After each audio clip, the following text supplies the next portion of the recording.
Tom Woods is a New York Times best-selling author of 12 books, which have been translated into a dozen languages. He has a bachelor's degree in history from Harvard and a PhD from Columbia University right here in New York.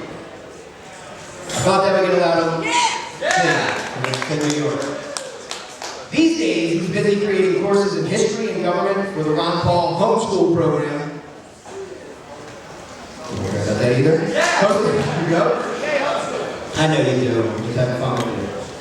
Hosting the Tom Woods Show every weekday at TomWoodsRadio.com. His newest book comes out in just 3 days, Real Dissent, a libertarian sets fire to the index card of allowable opinion. Give a giant round of applause for Mr. Tom Woods.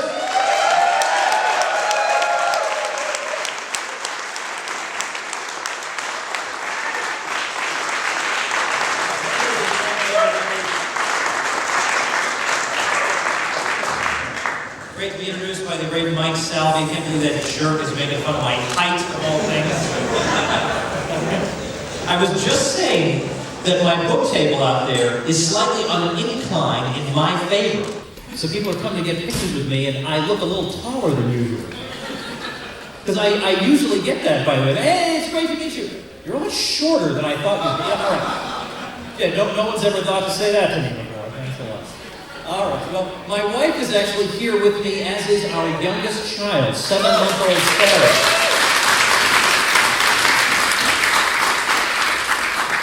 We have 5 children. They're all girls. And I'm pretty sure Sarah, I have to put my glasses on, but yeah, that's Sarah all the way in the back with my wife. She's got to be the youngest one here, right? 7 months. She's even shorter than I am.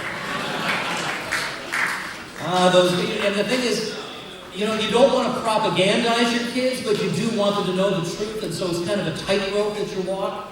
And with my kids, when they ask me things, they want to know my opinion on things, I tell them. I tell them where I stand on things. And one day, we were in the car together, me and the girls, and my 11-year-old turned to her sisters and said, gosh, if we didn't have him as our dad, we wouldn't know any of this stuff. Yeah.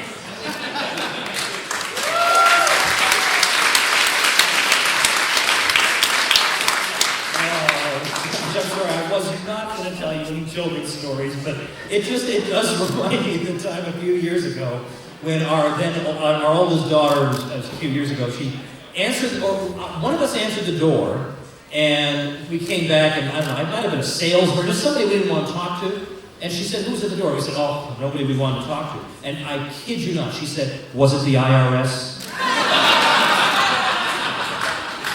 And this is just, she's absorbing this through osmosis. I've never mentioned the IRS to her up to the point. Anyway, all right. So I don't get so much time here. I think we're a little bit behind schedule. They allowed me to come on because I can hang around a little bit afterward and chit-chat, but then we have something we got to get to all the way in Manhattan, and I don't know how long it takes. Whatever. So I'm glad to have this chance to talk right now. What I'm going to talk about is, if I had to give a title for my talk, it would be, Why Liberty is Such a Hard Sell and What We Can Do About It. Because doesn't it seem like liberty should be the easiest thing in the world to sell? Look, we just want you to be free. Like, you can't believe people are arguing with you about this, right? That's astonishing to me. This should just be, oh wow, hey, I hadn't thought of that. Great, I'd love to be free. I would like to subscribe to your newsletter, sir. Like, you would think it would go that way, doesn't it? Now, why is that? Why is that? Why is it so hard to sell, I just want to free you? Why is that hard to sell? There are a number of reasons. And of course, one is that people are surrounded by propaganda, whether it's in school or whether it's through the media or whatever. And both of these forms of propaganda, by the way, are diminishing in influence, and that's a good thing. But for now, they are still very, very powerful. And they've got people thinking all kinds of preposterous things about the state as their great protector. And they hesitate to let it go. They won't let it go. Oh, I am so tempted to start singing right now, but I won't. So, for example, we've all, like every one of us, at one time or another, we've all been told about the social contract. Man, you can't secede from the government, or you can't withdraw, you can't refuse to do this and that, because you're part of a social contract, man. You agreed to this, remember? And my answer to that is, as a matter of fact, I really don't. I don't remember that. I do remember signing a document when I bought a house that I'm going to give some money and you're going to give me a house. Or I remember when I bought a car. I signed something saying, here, I promise I'll give you some money and you're going to give me a car. Now, a car is less important, I would think, than an institution claiming to take, a third of your gross income forever. And yet they don't have a form. I didn't sign anything. I never consented to anything like this. Because they're afraid of what I might say. Maybe I won't agree to it. So they don't bother asking. They just assume that I have accepted it because I haven't moved away. And that's what your friends say too, don't they? Those friends on Facebook, right? And you're saying to yourself, I knew I shouldn't have put my high school friends on Facebook. I should have just left that behind. That chapter of my life is over. But you let them in, and they're saying to you, man, you've lost your mind since high school, right? I mean, it's a social contract. And of course, we know that you would have agreed to it hypothetically, and that's good enough for us. And plus, you haven't left. You haven't left. So, as I said, I have 5 girls. 5 young girls, and would I say to them, if they were being bullied on the playground by some bully who beats people up, would I say, well, what are you complaining about? You didn't leave, right? You hung around, so of course you had it coming to you. Like, no one thinks this way, no one talks this way. Or if the mafia takes over your town, you don't say, well, hey, what am I going to do, right? I didn't leave. I guess I got to get my kickback to the mafia. But that is identical to the argument from the social contracts. That's one. The second thing is that people have been led to believe that the system we live under is legitimized because it's democratic. It's democratic, right? We all vote. And that means it's okay. I can take your stuff or throw you in a cage or whatever because we all vote. But there's no other part of life in which that holds. Now, it's true in civil society. Maybe you join the chess club. To see what a dork I am, I choose chess club as my random example. And you vote on who's going to be the president of the chess club. Okay, well, everybody going into that has freely acknowledged that that's the rule. Everybody's freely acknowledged that. But in the rest of life, you don't go out to dinner and then have all your friends vote that you're going to pay for everybody's dinner. Even if they did, like suppose all you guys want to go out for dinner with me later. That'd be a lot of fun. But I don't care how many votes you guys hold, I'm not paying.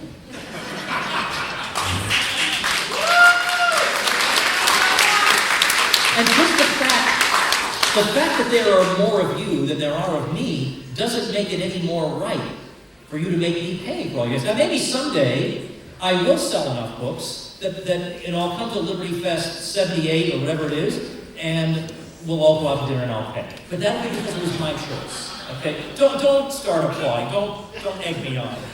That's not actually going to happen. So don't start clearing your schedules or anything. We're also taught that the state is just a public service agency, right? It's populated by crusaders for justice who are impartially pursuing the common good, right? Dispassionately looking out for you and me. Well, I won't address that one here tonight because I have a whole talk on this on YouTube. I think this is my favorite talk of all time. And it has a terrible title. I should have just called it, The State is Not a Public Service Agency. That would have been a better title than what I came up with. It's called 4 Things the State is Not. It's the best talk I've ever given. And one of them is, it is not a public service agency that's just innocently looking out for you and me and has no interests of its own. It does have interests of its own, as a matter of fact. It is actually looking to line its own pockets and build up budgets and build up power centers and fiefdoms. That is exactly what it is. Or we're told we can't possibly live without. Because where would we be if we didn't have the government providing A, B, C, D, E, F, and G? Well, I got tired of hearing about that, so I wrote this book called Rollback, in which I was saying, look, we're going to have to cut these things back anyway as it is, so let's enjoy doing it instead of being depressed about it because we don't need them to begin with. So I've covered that there.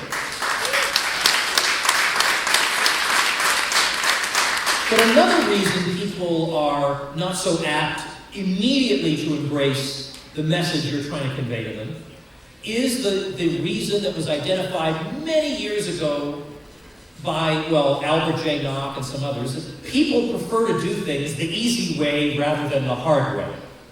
That is to say, if you can acquire wealth by painstakingly working to figure out what people want and pouring enormous amounts of blood, sweat, and tears into providing that thing for them and earn money that way, or you can earn money by being a bureaucratic leech who just feeds off the public, or if you can become wealthy by arranging for a wealth transfer to you from everyone else, well, you'd rather do that. A lot of people would rather do that.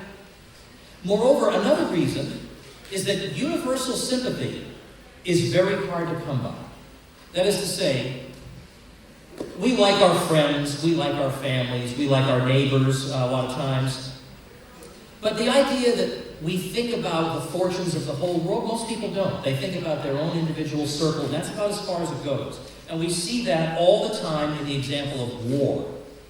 Look at how easily people you know as being otherwise, apparently anyway, decent people, all of a sudden they are cheering in the most bloodthirsty manner for the killing of people who they'd never even heard of 10 minutes ago. They don't even know who these people are, much less where they are.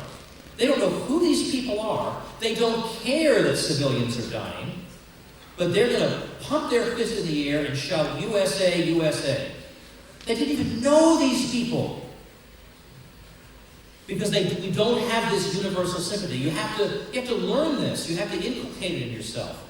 Because apparently there seems to be, given the long, sad history of warfare, there seems to be, for some reason, hardwired into the human race, an inability to show sympathy for peoples we don't know.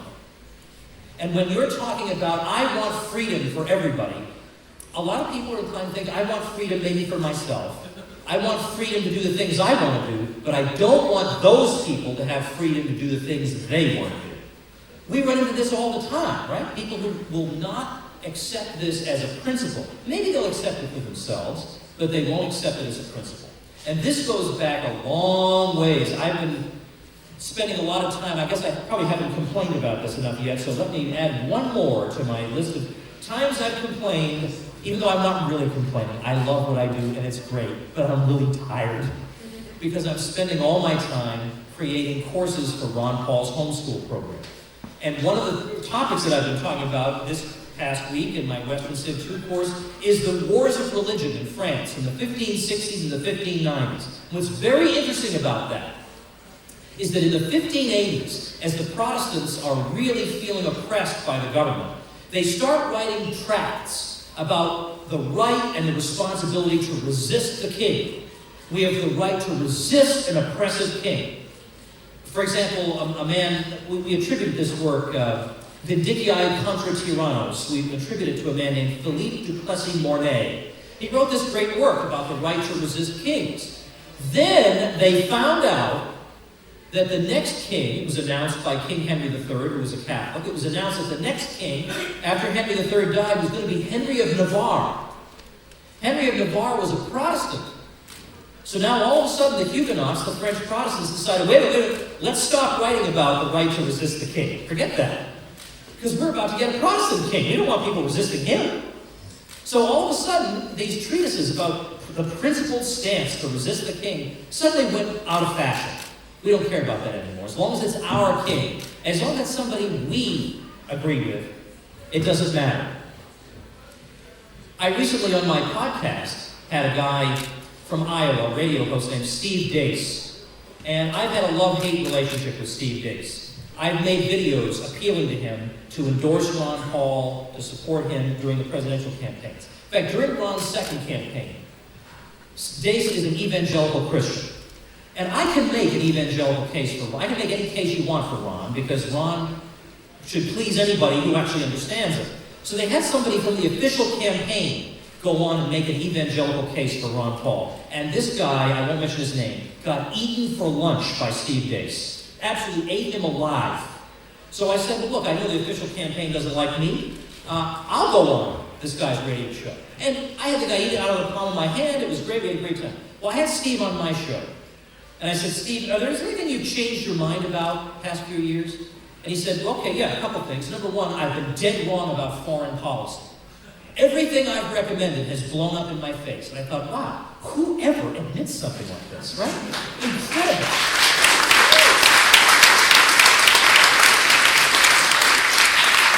And secondly, he said, I used to think that I didn't have to worry about government power if somebody who shared my values was exercising it. He said, oh, I can't believe I went through that. And I thought, isn't this great? Now, I don't agree with Steve on everything, and there are some things I disagree with him very much about, but wow, somebody honest enough to say, I was wrong, and I'm going to think about these things anew. I was wrong to think that, freedom is okay for me and not for these other people, or I was wrong to think that as long as my friend is running it, it's okay. All right, so now what do we do? So these are problems. These are reasons that it's so hard to get our message across.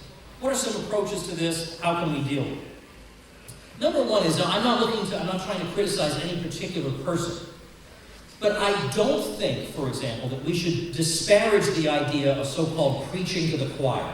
Sometimes you hold an event like this, and people will say, what's the point of an event like this? You're just preaching to the choir. Well, I want to defend preaching to the choir for a minute. Because I've never been in a church where the pastor says to the choir, hey, I'm about to have my sermon, so why don't you guys go out and smoke a cigarette? The choir listens to the preacher. The choir needs to be preached to. The choir needs to be educated, encouraged. The choir needs opportunities for networking. The choir needs to be re-energized, which is what we have at events like this. And I would rather have a small but dedicated, knowledgeable choir than superficially convert 1 million people who will change on a dime when they hear one argument from the New York Times. It's much more important to get deeply into somebody, in the sense of into that mind, get them understanding things, get them really understanding the message. I'd rather have a small group like that than a huge group that knows a few of our bumper sticker slogans. But as soon as Barack Obama comes to town to give a speech, they're out there cheering. I'd rather have that choir. And then the choir can go out and one at a time persuade people. Or think about those of you in this room who were converted to this cause because you watched a YouTube video, and then you started watching another one, and then another one, and it's 5 in the morning, and you say, all right, I've just got to stop doing this. And then at 9 in the morning, you finally quit. Ask yourself, where were those videos made? A lot of those videos were made at events that are disparaged as preaching to the choir. But somehow, that event reached you. It is not a waste of time.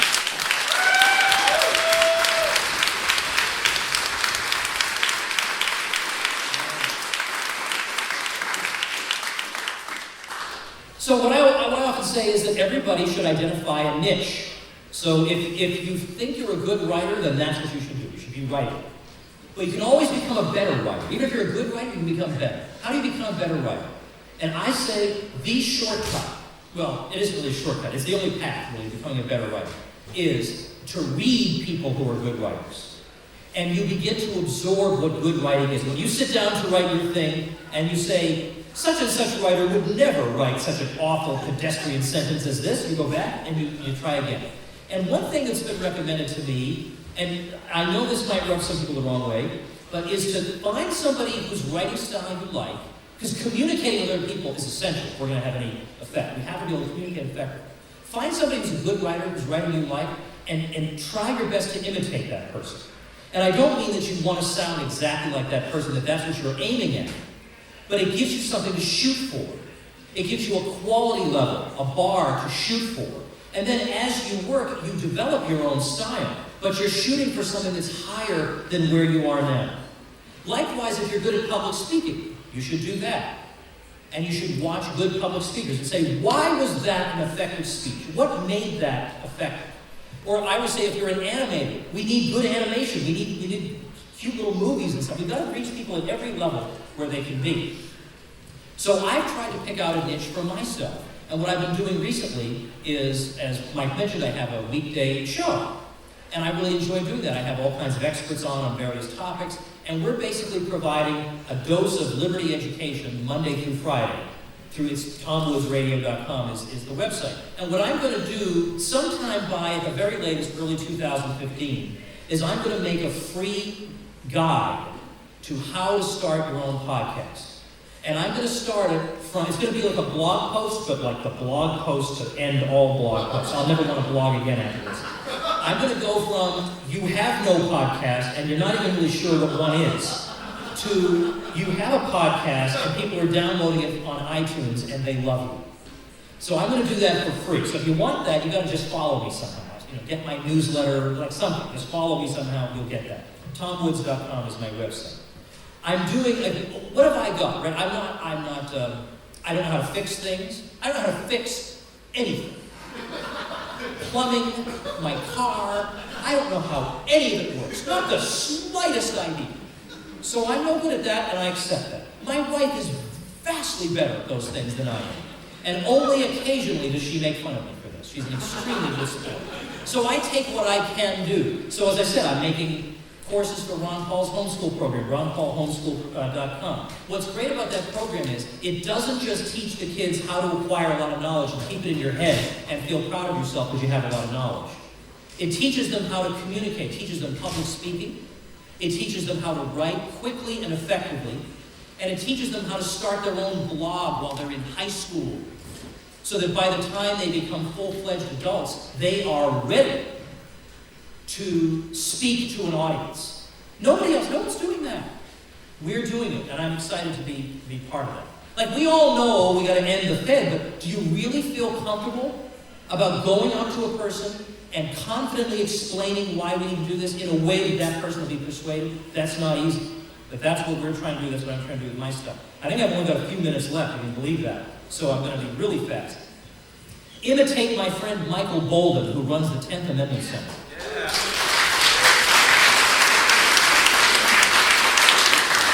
You can take all the policy papers written by every Washington, D.C. think tank ever in the history of the world, roll them in a ball and throw them away. Yeah. Because Bolden has done more than all of that put together. Just one quick example. Just this bill that he's come up with, beautiful idea, for the NSA in any state that it has a presence or might have a presence, which is 50 states, a bill that would, number one, shut off the water to the facility because it needs over 150 million gallons of water a day to cool the computers that spy on everybody. Cut that off. If they do acquire evidence against you, the state will pass a law saying that that evidence is not admissible in this state. Or we go after and punish companies. We take public contracts away from them if they're cooperating with the NSA. Likewise for universities. Brilliant. What DC think tank is doing it? To the contrary, they're all standing in his way. And he's one guy in an apartment. And he's doing all this. He's making all this happen. It's incredible. One guy. So don't give me this, we should just give up because we're not having immediate victory and there's nothing we can do and it's all doom and, the Fed is going to be ended fast enough and all that. Look at what Bolden did. He's a guy in an apartment, and everybody goes to him as the go-to guy. The New York Times, all these crummy establishment outfits, they know they have to talk to him. And you get the impression the 10th Amendment Center must be this huge facility with a Greek facade and Corinthian columns and whatever. And it's like half his apartment is the 10th Amendment Center. And he does this not with some billion-dollar budget like these crummy DC think tanks have. He has a tiny little budget. I donate to him every month because I think no one else is doing what he's doing. So that's an example. And by the way, if you happen to earn money while you are promoting the Liberty message and people in the Liberty movement give you trouble for this, you tell them take their hammer and sickle someplace else. Yeah.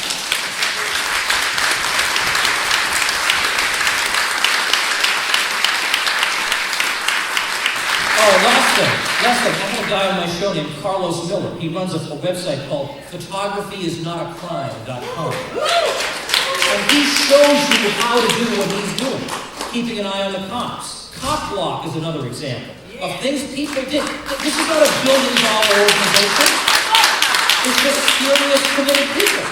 So no more whining and crying. There's so much that's possible for us to do. I'm going to leave you with this. I've got two different levels of people who follow me. I've got people who listen to my show. I have a lot of people who listen to this show. It's great. You can listen to it Monday through Friday, and I always have something something, I hope, interesting on it.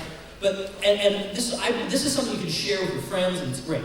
But then I have a website, libertyclassroom.com, which is like the next level. Like if you want to like understand Austrian economics and all this other stuff, U.S. history, at a really deep level, then this is the thing for you. And Kevin Gutzman teaches at it. And the idea of it is, we have 11 courses, and we just keep producing more, and they're available anytime you want, 3 in the morning, 2 in the afternoon, anytime, on any device you want, in audio or video, whatever you prefer. And it's the stuff that I wish I was taught in school and I didn't have to spend my whole life trying to learn it on my own. It's the real sort of thing. And normally, it's $99 a year, and that's an incredible deal for what we have. But every time I give a speech, I have some crazy deal. So for you guys, if you want to sign up for it, it's only $25. And it's 11 courses taught by Gutzman and me and others. But you have to use a coupon code. You have to go to libertyclassroom.com and use a coupon code in all caps. The coupon code is Brooklyn. In all caps, like you're shouting Brooklyn, which is, I'm sure how you all feel when you enter Brooklyn. You just want to shout Brooklyn. And you can do that. Now that's good for 24 hours. So don't you write to me on Monday morning and say, oh, Woods, I was hungover the next day, I didn't have time to do it.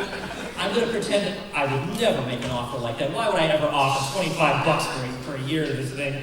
So there's that. All right, that's it. Here's what you now know about me. I'm keeping busy. I love this movement. I love you guys. This movement is not for people with short attention spans. It's for people who are in it for the long haul. And yes, I'm a short guy, but I'm full of energy, I'm full of enthusiasm, and I'm full of just honor and privilege to be associated with all of you awesome people who are fighting just as hard as I am. Thank you very much.